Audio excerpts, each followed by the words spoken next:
అమ్మ 9 నెలలు మోస్తే నాన్న 25 ఏళ్ళు. రెండూ సమానమే అయినా నాన్న ఎందుకో వెనకబడ్డాడు. ఇంట్లో జీతం తీసుకోకుండా అమ్మ, తన జీతం అంతా ఇంటికే ఖర్చు పెడుతూ నాన్న, ఇద్దరి శ్రమ సమానమే అయినా అమ్మ కంటే నాన్న ఎందుకో వెనకబడ్డాడు.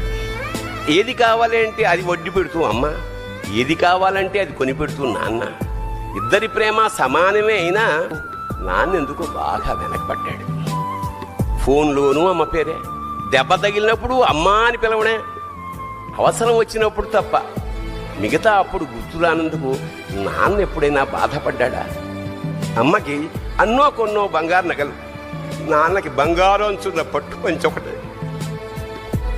నాన్న ఇలా వెనకబడిపోవడానికి కారణం ఆయన మా అందరికీ వెన్నెముక కావడమే.